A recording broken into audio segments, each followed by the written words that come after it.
woods, wind, and weather. At the state, you'll see the home of the Mount Washington Observatory and the historic Summit Stage Office, which is where the world's highest winds were recorded in 1934. More about that later. This audio tour will be your information and entertainment guide as you travel on the oldest man-made attraction in the United States. Your driving time to the top will be approximately 25 minutes, and this tour will help you understand a lot more about the remarkable views and amazing things that have happened here since the road opened to the public in 1861. Now, before we get into all the storytelling on how this remarkable road came to be and some of the funny things folks have done on it, we have some pretty important information to pass along. Among other wonders, you will be entering the Fragile Alpine Zone, home to many rare and unique forms of plants and flowers.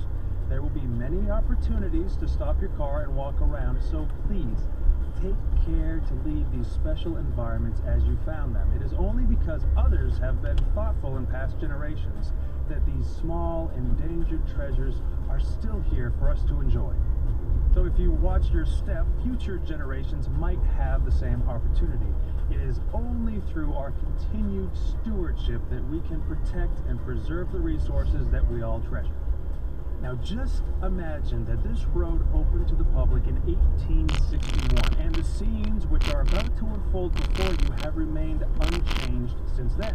Also unchanged is the need for safe driving. Now the remarkable safety record over the past century and a half is because drivers, whether in horse-drawn vehicles of the old days or the motor vehicles of this century, respect the basic rules of safety, which apply to the trip up and down Mount Washington. Ascend the mountain and then descend after your visit to the summit. These driving tips will help maximize safety and minimize inconvenience. Please keep the following in mind as your journey continues. The auto road has two-way traffic coming and going at all times. Keep to your side of the road. Don't worry, it's wide enough for two cars to pass anywhere on the road. We urge you to drive up in low gear. This means less work for your engine and allows it to run cooler. You should stay in low gear for your entire trip up and down the road. If ever there was a road that was designed for low gear, this is it. Mark Twain once said, if you don't like the weather in New England, just wait a minute. You must have been thinking of Mount Washington because things can change quickly and dramatically around here. Depending on conditions, you should maintain a speed of approximately 15 to 20 miles an hour. Now, your actual speed will depend on traffic and prevailing weather conditions. If it seems like you're holding up cars behind you, please be considerate of others and allow them to pass. Avoid using your air conditioner, as this may cause the engine to overwork. There will be plenty of cool air to refresh you as you continue to gain elevation. If the vehicle does begin to run hot, turn on the heater. It may sound strange, but it will actually help cool the engine. Should you find yourself driving in a fog at any time while on the mountain, turn on your headlights for the sake of all oncoming traffic. And please remember, it's a New Hampshire state law that all persons under 18 years of age must wear a seatbelt. If either on the way up or down, for any reason you need assistance, flag down one of the white and green vans or road crew pickup trucks. Our drivers will be happy to help you in any way. Also, remember that cars coming down should yield the right of way to cars going up. Now, let's get to the storytelling about the place you've come to.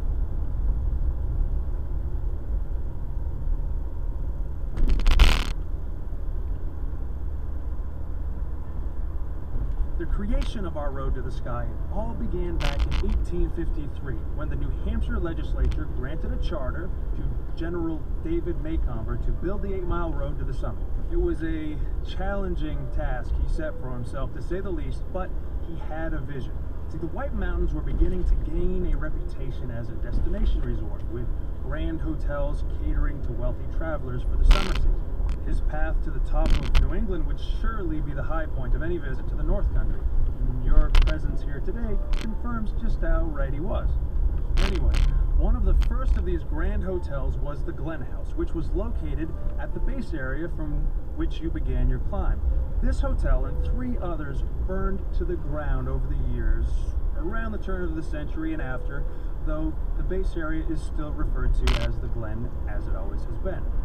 Seasons may change, but they always return, and the day will again surely come when travelers will find lodging in this most historic and remarkable of places. As you drive on through the hardwood forest, try to imagine what the early road builders faced. Dense trees and underbrush, sloping ridges, and immense boulders and ledges were at every turn. Not a particularly inviting place to excavate a road, but this is Mount Washington, and no adversity would be too great if it resulted in the conquest of this famed peak. One young woman who visited the Glen House in 1854 explored the work in progress and wrote an article for Harper's Weekly magazine. In it, she recounted her memories of the road as a work in progress. We have all been walking in the lowering twilight on the road which is making its way up Mount Washington. Though nothing is impossible to modern science, it would seem impossible to vanquish the obstacles to the enterprise. The inevitable steepness of the ascent, the rocky precipices. We passed on through the debris of blasted rocks, stumps of uprooted trees, and heaps of stones, till we got far enough into the mountain to feel its stern solitude. Mary Langdon. And when that was written in 1854, they were still 7 years from completion. Fortunately for General Maycomber, his financial backing ran out halfway up the mountain, so it ended up taking 2 companies. Years of backbreaking labor, blasting, logging, clearing, and grading to complete the task. During a 2-year delay after the first company had failed, it was questionable as to whether or not the project would ever be completed. But the lure of Mount Washington was too great to keep this road from reaching the top. It was particularly difficult to make any progress with natural obstacles such as the weather combined with the primitive technology of the era to slow things down. Since dynamite had not been invented yet, all the blasting was done with black powder, a dangerous and at times unstable explosive. In order to split the massive rock ledges which blocked the planned way, individual holes were hand drilled into solid rock and then filled with black powder, blown up and split apart one at a time. All the logging was done with axes, saws, and elbow grease. Teams of oxen and workhorses drew carts filled with gravel. All in all, it was a dirty, dangerous job, largely accomplished by immigrant labor working in a place not yet fit for man nor beast. But finally, on August 8, 1861, it was done, and done right. Many decades later, in a study completed with aerial surveys and the latest technology, the Army Corps of Engineers could find no improvement to the route as laid out in the middle of the last century. Today, this toll road is still privately owned and operated by the Mount Washington Summit Road Company, and with very little change of ownership, has remained a family business. As you continue upward, glimpses of mountain vistas begin to reveal themselves, but it wasn't always this way. In fact, around the turn of the century, virtually clear-cut much of what is now the White Mountain National Forest. The decimation of these native forests created not only fire and erosion dangers, but created such an unsightly mess that the cause of conservation was taken up by the average citizen and politicians alike. As a result, the Weeks Act of 1911 established the White Mountain National Forest, among many others. These mountains remain protected today as a pristine reminder of the beauty of the wilderness. It is ironic, though, that it took the near destruction of everything that you see around you to motivate the effort to save it. Thankfully, what you see today is remarkably similar to what the first adventure scene found in. It was called the carriage road in those days, and there were as many as 25 mountain wagons and 120 horses in service each day of the season.